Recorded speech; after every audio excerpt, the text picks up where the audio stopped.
morning, everybody out there. It's the Schooner Morning Show. I'm your host, Mark Prevost, and with me today is Dell. We call him Dell for short. Dell Hayes in apartment 639.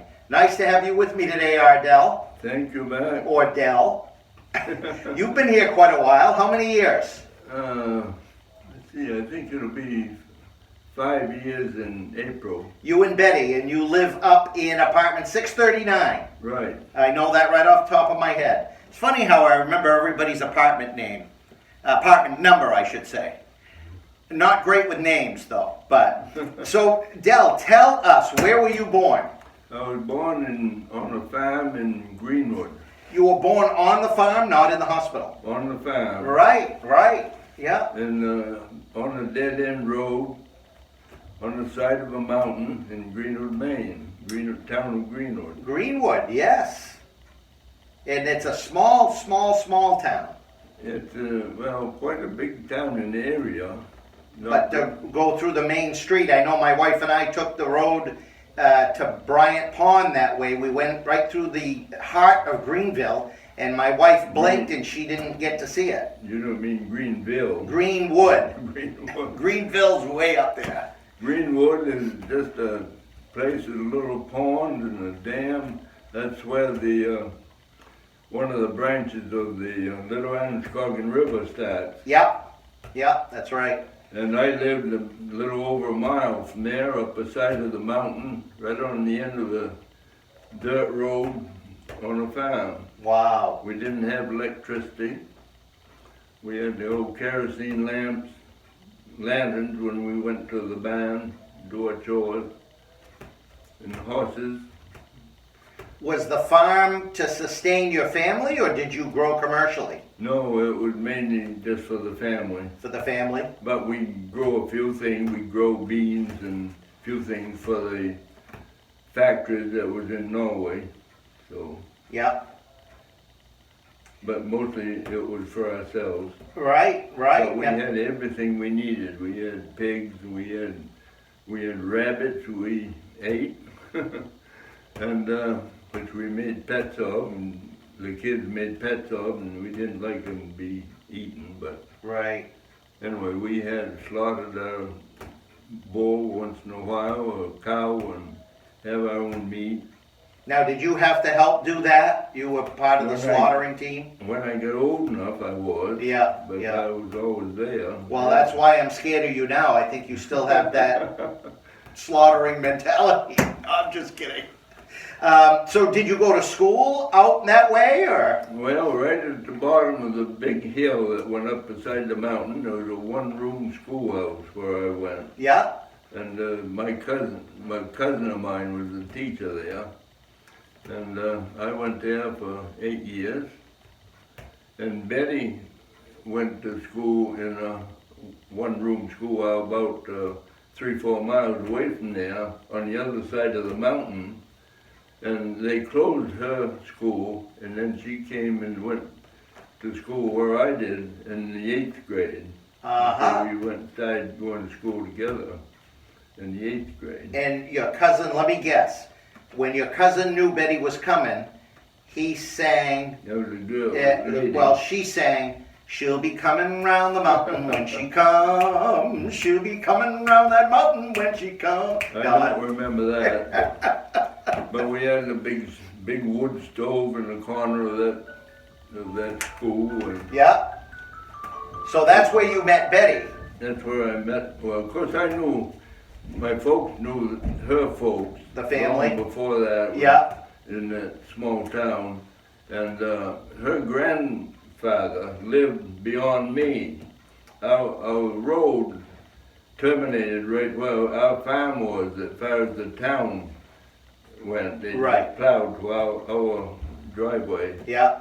But the road went on. It wasn't passable to regular automobiles. And there was no farm another half mile down that her grandfather lived in. And I knew him, of course, before I knew her. So how did he get there in the wintertime? Did he have to walk a half a mile to get to his... He used to walk, yeah. He used did? to walk every day up to up to our farm and get his mail, because that's where the mailman turned around. Right. His mail. Unbelievable. And he used to get his milk Yeah. and butter. My mother made butter Yeah. and sold them to the stores in Churned. West Paris and Yep. Norway. Yep. And, So when you were on that farm, they had automobiles? That wasn't in the horse and buggy days? yeah, we had automobile. You did? Yeah, 1933 Fords, I think it was the first automobiles I remember. Wow. But my father, of course, before me had older vehicles, Model Ts. Yeah. Yeah. Like, but the road wasn't passable for a lot of the. Sure. In the winter, in heavy snowstorms, like we used to have, it was closed off because there was only one vehicle in the whole town of Greenwood. Was a tractor, a lag tractor that could plow the road, because that was up a long hill. Exactly. And so we had to wait quite a while for that tractor to come plow our road. Of course, a couple of years, my father was the road commissioner in the town, and he would ride that tractor, not drive it, but he was to ride it as a wingman. Right, right. And today, if the road isn't plowed within 5 minutes after the snow starts, people are calling City Hall madder than a wet hen Yeah. because their road hasn't been plowed yet. So it just goes to show you how spoiled we Americans are compared to the way we used to have it. Yeah, but that was a good life. We did. Well, after you went through the regular schooling, did you go on to some type of education? Then we went on to West Paris to high school. Yeah, And Betty used to, her aunt lived right there by the dam at the end of the pond. And we used to go right by there every day. My older brother had an automobile, which he was 1 year ahead of me in high school. And he gave to me when he got done. a hand-me-down automobile. Yeah, That's pretty nice. 33 Ford. Yeah, And we used to go with that to high school, and Betty used to ride with us. In fact, there was a couple other fellows from the town that went with us too. nice, nice. So it was about 6-7 miles to West Paris Yeah. to the high school. So tell me about, so after high school, what happened? Did you, I know you ended up with a certain career for most of your life, but Well, for a few years, I just did carpenter work for the local carpenters around, and worked in the woods in the winter time for the neighbor. Or my father was a carpenter in Portland, that went to Portland and worked for my grandfather, who was a builder down there. And but he didn't like to carpenter in the winter, so he used to come home. We had quite a lot of woodland that we owned, and we used to cut timber for the winter and sell it. right. And that was enough to sustain the family Yeah, back that then? was enough. And Sure. then my father's working out, and my old bachelor uncle, who never got married, my father's younger brother, lived on the farm. He took care of the farm most of the time. Yeah. And he worked out for a neighboring woodsman, driving his team lots of time. We had a team of our own, horse team. And the horse team used to pull the wood out of the woods? Oh yeah. And Oh. my father, quite a few years, my father would have a team of oxen, which he'd use sometimes in the woods. Boy, so you really grew up the old-fashioned way. That was a good life. Yeah, yeah. And then you went on to work for, I went on, of course,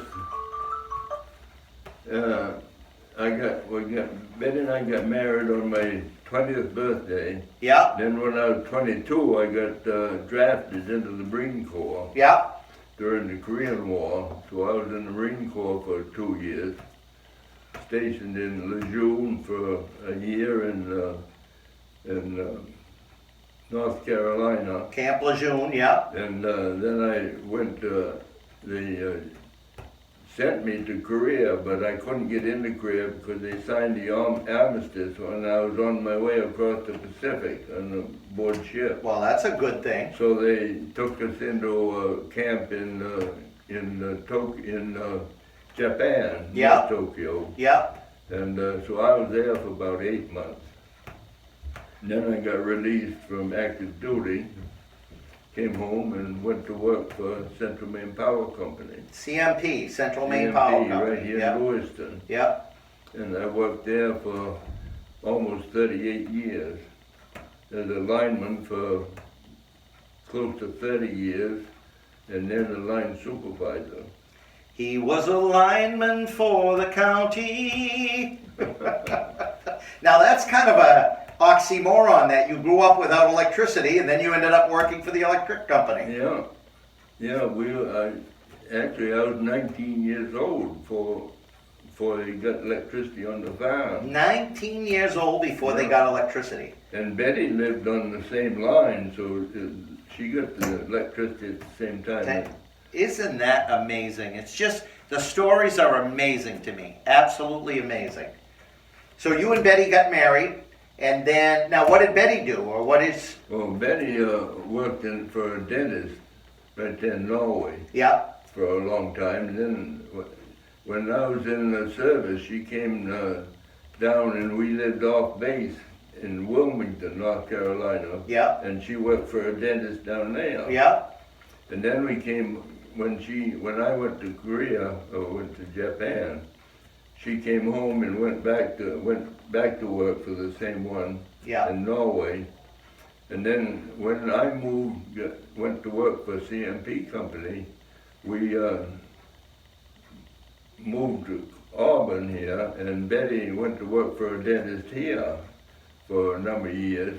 And then she went to school to become an LPN, licensed practical nurse. Right. And then she went to work for CMMC, and she was an operating room nurse for Oh boy. I don't know how many years. Operating room. Ooh. Yeah. And I don't know as I could do that. And then she was the manager of Central Supply. There's more to it than that. It's the department where they supplied the operating room and sterilized all the instruments and things like that. Right. And she was in charge of that for a number of years before she retired. Boy, you were both busy people. You both had quite the jobs and busy. And then I know you had a camp. You said you used to spend time at the camp. We'll build a camp on the North Pond in Norway. North Pond. Log cabin. Yeah.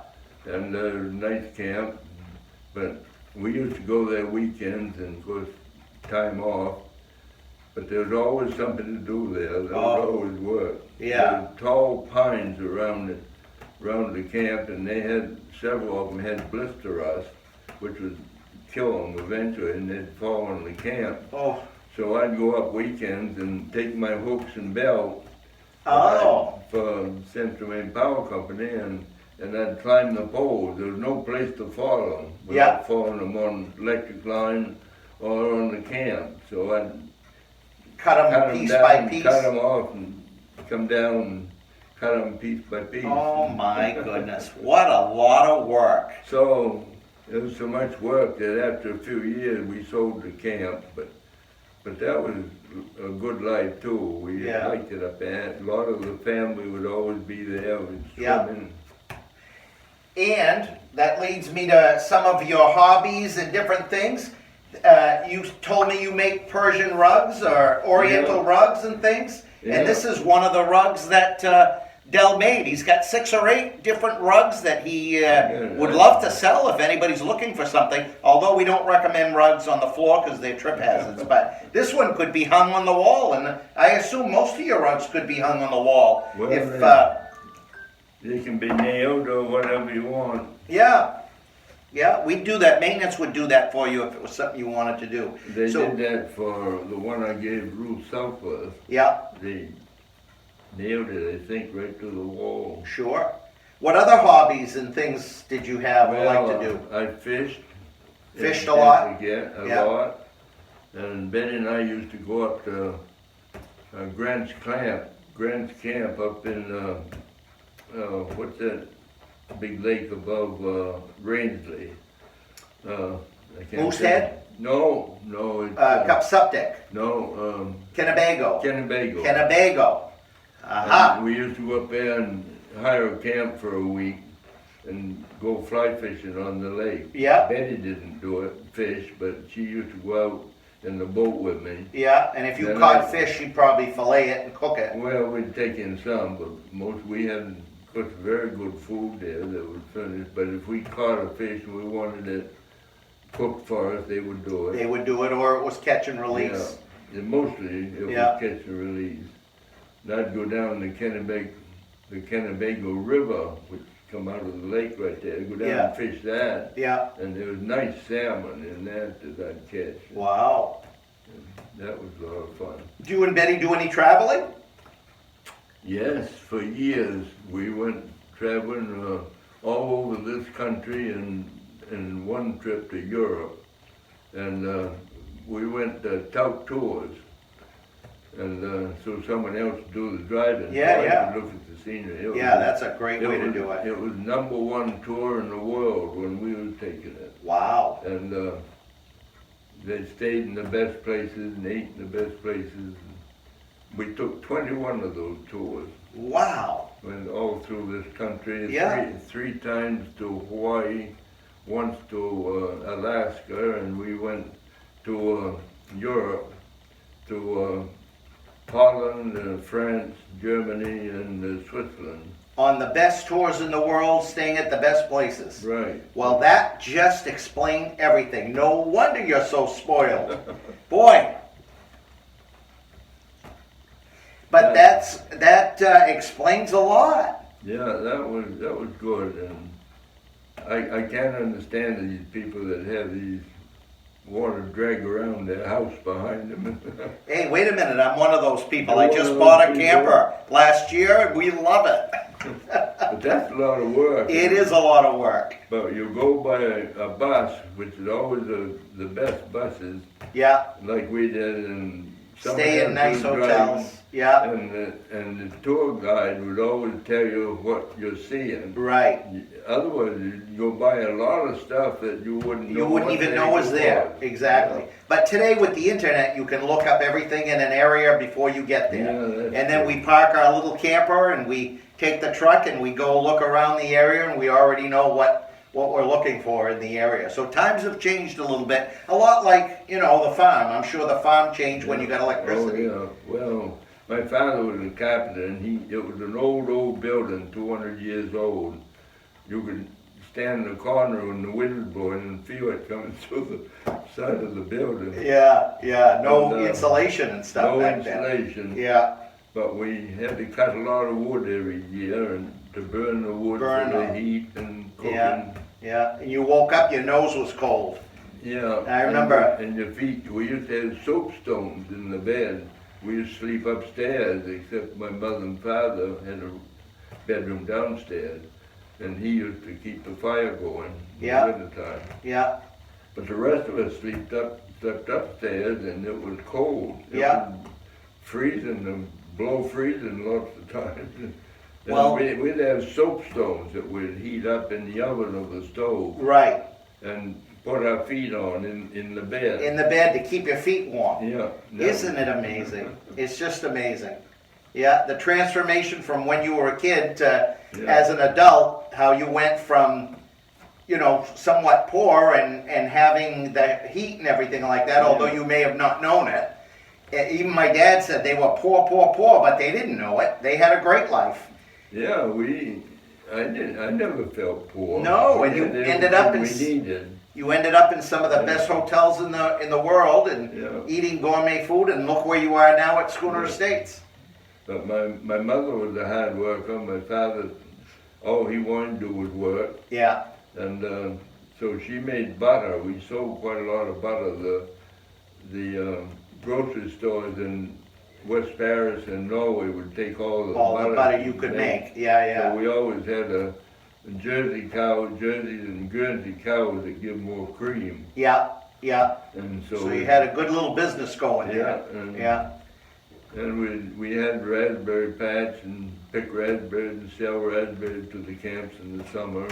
And here you are, your love of raspberries. This guy is a berry picker every season. Even today, this year, he's out picking raspberries, strawberries, blueberries, blackberries, you name it. If it says berry at the end of it, he's out picking it. I hope I can still do it next year. Oh, sure you will. Sure you will. You may still have to wear a mask, but you'll be able to go pick them. Well, boy, we've had a wonderful interview this morning with Dell Hayes, our Dell Hayes. I had to call his wife and get permission to do the interview. And you know what she said? Good luck getting him to talk. Dell, we had a great interview. Nothing to it. I talk more than I used to. I used to be pretty quiet and shy, but I've lost some of that. And we're the benefit of that. Great to have you on the show. Thank you very much for coming. Remember to stay tuned every Tuesday and Thursday morning for more interviews of more of your friends and neighbors right here at Schooner Estates on the Schooner Morning Show. Have a great day, folks.